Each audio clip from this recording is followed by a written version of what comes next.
अस्सलामुअलैकुम, नमस्ते, Sat Sri Akal. Welcome back to your YouTube channel. कैसे हैं आप लोग? दोस्तों, आज हम जो वीडियो देखेंगे ये वीडियो होने वाली है यूरोपियन कंट्री में राम मुद्रा चल रही है। गाइज ये देखते हैं वीडियो, फिर उसके बाद ये आइडिया होगा एक्चुअली रियलिटी क्या है।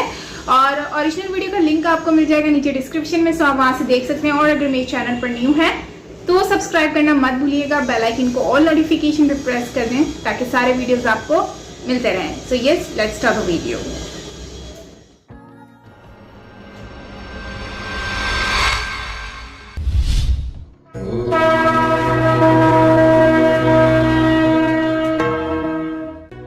यदि पूछा जाए कि दुनिया की सबसे महंगी करेंसी कौन सी है तो ज्यादातर लोग कह देंगे कि डॉलर, परंतु यह सच नहीं है। डॉलर एक अंतर्राष्ट्रीय मुद्रा अवश्य है क्योंकि विश्व के देशों में ज्यादातर लेन देन डॉलर में ही होता है। लेकिन क्या आपको पता है कि विश्व की सबसे महंगी करेंसी राम है? दोस्तों, एक राम की कीमत 10 अमेरिकी डॉलर के बराबर है। इसे अगर भारतीय रुपयों में आज के समय में तुलना करें तो एक राम बराबर $10 और $10 बराबर 799.6 रुपए। राम नाम की इस मुद्रा पर भगवान राम की फोटो छपी हुई है, ठीक वैसे ही जैसे भारतीय रुपयों पर महात्मा गांधी छपे हुए हैं। आखिर किस देश में चलती है भगवान राम की करेंसी? आखिर क्यों इस नोट पर लिखा हुआ है विश्व शांति राष्ट्र? तो मित्रों, पूरी जानकारी लेने के लिए बने रहिए हमारे साथ वीडियो के अंत तक और कमेंट में जय श्री राम लिखना ना भूलें। स्वागत है एक बार फिर से द साइंटिफिक हिंदू पर। चैनल पर नए हैं तो चैनल को सब्सक्राइब करना मत भूलिएगा। मर्यादा पुरुषोत्तम राम का नाम भारतीय संस्कृति में रचा बसा हुआ है। भगवान राम को लेकर भारत में खूब राजनीति होती है। यहाँ राम राज्य की चर्चा भी खूब की जाती है, परंतु भारत में ना तो हिंदू संस्कृति का सम्मान है और ना ही भगवान राम का। हद तो यह हो गई है कि भारत में राम का नाम लेना भी क्रिमिनल है। भारत के कुछ राज्यों में तो जय श्री राम कह देने से जेल तक हो जाती है। यदि सही तरह से देखा जाए तो हिंदू संस्कृति का वास्तविक सम्मान अब विदेशों में ही है। उदाहरण के लिए इंडोनेशिया को ही ले लीजिए। इंडोनेशिया एक मुस्लिम राष्ट्र होते हुए भी अपने नोटों पर गणेश जी का चित्र छापता है। वहाँ भगवान राम तथा रामायण को राष्ट्रीय दर्जा प्राप्त है। वहीं भारत में हिंदू बहुसंख्यक होते हुए भी यहाँ ऐसा नहीं हो सकता। सेकुलरिज्म और तुष्टीकरण की राजनीति के कारण यह देश अब संस्कृति विहीन हो गया है। मित्रों, आपको बता दें कि यह राम नाम का नोट नीदरलैंड में चलता है। नीदरलैंड मुख्य तौर पर ईसाई बहुल देश है। यहाँ हिंदू आबादी कुल जनसंख्या का 0.6% यानी 2 लाख के आसपास है। इसके बावजूद यहाँ राम मुद्रा को कानूनी मान्यता मिली हुई है। और केवल नीदरलैंड ही नहीं, भगवान राम के यह नोट अमेरिका में भी चलन में है। हालांकि अमेरिका में इन नोटों को आधिकारिक मुद्रा नहीं माना गया है, फिर भी अमेरिका के एक स्टेट आयोवा की एक सोसाइटी के भीतर राम मुद्रा चलती है। यहाँ अमेरिकन इंडियन जनजाति आयवे के लोग रहते हैं। अमेरिका की सोसाइटी के लोग महर्षि महेश योगी के मानने वाले हैं। यहाँ बसे हुए लोग कामों के बदले में इस मुद्रा का लेन देन करते हैं। वर्ष 2002 में the global country of world peace नामक एक संस्था ने इस मुद्रा को जारी करते हुए अनुयायियों में बांटा था। एक जानकारी के मुताबिक वर्ष 2001 में महर्षि योगी ने राम नाम से हॉलैंड में करेंसी चलाई थी, जहां इसे कानूनी मान्यता प्राप्त है। राम नाम के नोट पर भगवान राम की तस्वीर छपी हुई है और इस नोट पर विश्व शांति राष्ट्र लिखा हुआ है। साथ ही इस पर नीदरलैंड भी लिखा हुआ है। महेश योगी के अनुसार सनातन धर्म यूनिवर्सल धर्म है। संपूर्ण विश्व में इसके पुरावशेष अभी भी मौजूद हैं। यह एकमात्र ऐसा धर्म है जो समस्त विश्व में शांति स्थापित कर सकता है और इसीलिए राम नाम की मुद्रा पर विश्व शांति राष्ट्र लिखा हुआ है। बीबीसी की एक रिपोर्ट में बताया गया है कि इसे वर्ष 2001 में the global country of world peace द्वारा लॉन्च किया गया था। डच सेंट्रल बैंक के अनुसार नीदरलैंड में 1 लाख से अधिक राम मुद्राएं चलन में है। लोग बैंकों में जाकर राम के बदले 10 यूरो ले सकते हैं। वैदिक तरीके से खेतीबाड़ी और स्वास्थ्य सुविधा के साथ साथ वैदिक मूल्यों को बढ़ाने के लिए राम मुद्रा का चलन शुरू किया गया था। महर्षि मूवमेंट के वित्त मंत्री रहे बेंजामिन फेल्डमैन के अनुसार गरीबी से लड़ने में राम मुद्रा मददगार साबित होगी। राम मुद्रा को वर्ल्ड पीस बॉन्ड नाम से भी जाना जाता है। इस नोट को चलाने वाले महर्षि योगी आखिर कौन है, अब आप जान लेते हैं। मित्रों, महर्षि योगी का जन्म छत्तीसगढ़ राज्य में हुआ था। उनका असली नाम महेश प्रसाद वर्मा था। इन्होंने फिजिक्स में उच्च शिक्षा लेने के बाद शंकराचार्य ब्रह्मानंद सरस्वती से दीक्षा ले ली और इसके बाद उन्होंने विदेशों में योग और अध्यात्म के जरिए हिंदू धर्म का प्रचार प्रसार किया। उनका मेडिटेशन विदेशों में काफी लोकप्रिय है। लेट इट बी गाने वाले रॉक ग्रुप बीटल्स के सदस्य एक बार भारत आए। उन्होंने महेश योगी के साथ वक्त बिताया। इसके बाद महेश योगी की ख्याति और बढ़ गई। महेश योगी का आखिरी वक्त एम्स्टर्डम के पास एक छोटे से गांव में बीता। महर्षि योगी का योग, ध्यान और आयुर्वेदिक इलाज विश्व में काफी लोकप्रिय है। अमेरिका में राम मुद्रा का प्रचलन 24 फरवरी 2002 से शुरू हुआ। हालांकि वैदिक सिटी के आर्थिक और सांस्कृतिक विकास के लिए अमेरिकन सिटी काउंसिल ने इस मुद्रा को स्वीकार तो किया, परंतु इसे कभी लीगल टेंडर नहीं दिया।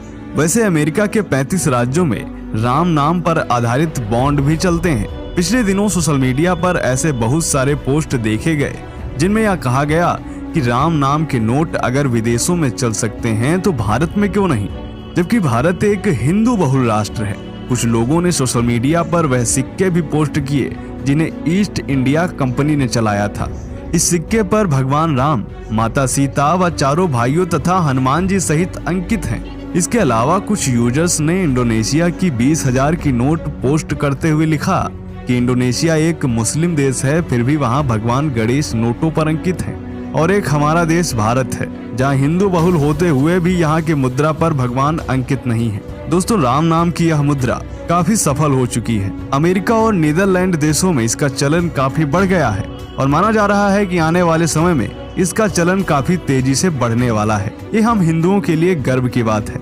आपका इसके विषय में क्या सोचना है वह भी कमेंट करके अवश्य बताएं। मिलते हैं आपसे। वैसे तो हमने सुना था कि डॉलर सबसे महंगी करेंसी है मतलब पूरी दुनिया में, तो डॉलर का बड़ा नाम है, लेकिन आज पता चला राम मुद्रा जो है वो डॉलर को भी पीछे छोड़ दिया। तो इससे आइडिया हो जाना चाहिए और बल्कि होता भी है कि राम जी की कितना मतलब कि वैल्यू है कि उनके नाम की करेंसी पूरी दुनिया में इस वक्त सबसे ज़्यादा एक्सपेंसिव है। बहुत बड़ी बात है कि यूरोप कंट्री में जो है वो आज इंडियन मतलब कल्चर जो है वो उसको बहुत ज़्यादा हाईलाइट किया जा रहा है। राम मुद्रा जो है वो दिखाना एक बहुत बहुत बहुत बड़ी बात होती है।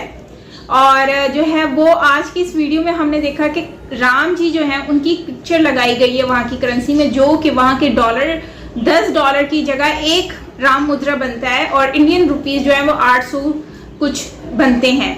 तो ये एक बहुत बड़ी बात है भाई कि इंडियन जो है वो इंडियन कल्चर को वहाँ पे इतना ज़्यादा प्रमोट किया जा रहा है। इस्कॉन हमने देखा, हर चीज़ देखी, लेकिन ये मेरे लिए एक बड़ी मतलब डिफरेंट और न्यू और यूनिक चीज़ निकल के आई है सामने कि भाई इंडिया का जो कल्चर, उनका भगवान जो है, उनकी पिक्चर जो है वो वहाँ पे यूरोप में भी अब मतलब इतनी रिस्पेक्ट दी गई है। लेकिन इसके साथ साथ मैं जब वीडियो देख रही थी तो मैं एक बात सोच रही थी कि एक तो होता है धर्म, कल्चर और मतलब भगवान जो भी मजहब में है, हर किसी का अपना एक फेथ होता है, तो हमें उनकी दिल से रिस्पेक्ट करनी चाहिए। तो अगर जैसे करेंसी एक ऐसी चीज़ होती है जिसको हम जब यूज़ करते हैं तो उसको हम हर तरह के हाथ से पकड़ते हैं। हमारे हाथ कभी साफ होते हैं, कभी गंदे होते हैं, और सम टाइम ऐसा भी होता है कि हम काम करते वक्त हाथ से पैसे निकाल के दे देते हैं। तो मतलब इस तरह की बहुत सारी चीज़ें हमें देखने को मिलती हैं। लेकिन उसके साथ साथ अगर हम देखें तो ये जो राम जी की पिक्चर जो लगाई गई है तो इसको तो एक बहुत ही वैल्यू और एक रिस्पेक्ट दी गई है और देनी भी चाहिए, और मैं भी समझती हूँ कि ये बहुत बड़ी बात है। लेकिन क्या आपको नहीं लगता कि ये करेंसी मुद्रा के ऊपर मतलब कि राम जी की पिक्चर लगाना, इससे अगर वो सपोज दैट कि हमारे हाथ से गिर जाता है या ऐसी गंदी जगह पे हम पैसे रख देते हैं तो इससे उनकी पिक्चर जो लगी हुई है तो क्या वो डिसरिस्पेक्ट नहीं होगा इसमें? क्योंकि मुझे तो ऐसा फील हुआ, क्योंकि मैं तो कभी नहीं चाहूँगी कि हमारी कोई भी ऐसी होली चीज़ जो है वो इस तरह की चीज़ों के ऊपर अटैच्ड हो, ठीक है, कभी भी मैं नहीं चाहूँगी। लेकिन जो है वो हाँ, कोई ऐसी चीज़ हो जिसमें वो शोभ हो तो समझ आता है। चलो ये एक अच्छी बात है। अगर आप लोगों का मैं बेसिकली राय जानना चाहूँगी इससे रिगार्डिंगली, ये एक मेरे माइंड में क्वेश्चन उठ रहा था कि क्या करेंसी के ऊपर पैसे ये लगाना ज़रूरी था। लेकिन एक बात है कि इंडोनेशिया में भी गणेश जी की पिक्चर लगाई गई है उनकी करेंसी में, राइट। तो मतलब उन्होंने भी लगाई हुई है। तो यहाँ पर यूरोप में इन्होंने राम जी की लगाई है। तो और इतनी करेंसी महंगी और लोग यूज़ भी करते हैं, और ये लोग धर्म के नाम पर, यूरोपियन कंट्रीज जो हैं धर्म के नाम पर, देखो आज इंडियन कल्चर से ही, इंडियन से पैसे, मतलब ये राम जी के नाम पर पैसे कमा रहे हैं, ठीक है। ये लोग भी पैसे कमा रहे हैं, ये बात तो माननी पड़ेगी। बाकी ओवरऑल अच्छा वीडियो था भाई, काफ़ी अच्छा लगा कि इंडियन कल्चर को, इंडियन जो भगवान है उनको उतनी रिस्पेक्ट दी जा रही है दूसरी कंट्रीज़ में, स्पेशली यूरोप कंट्रीज़ ने। पहले ये लोग राज करते थे इंडिया पे, और आज इंडियन जो है, इंडियन कल्चर जो है वो यूरोप में राज कर रहा है। उनको पता है कि इंडिया इनको दे सकता है।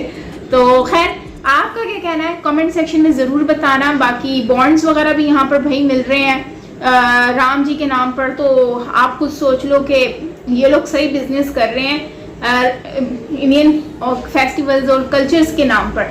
सो खैर, आपका क्या कहना है कमेंट में ज़रूर बताइएगा।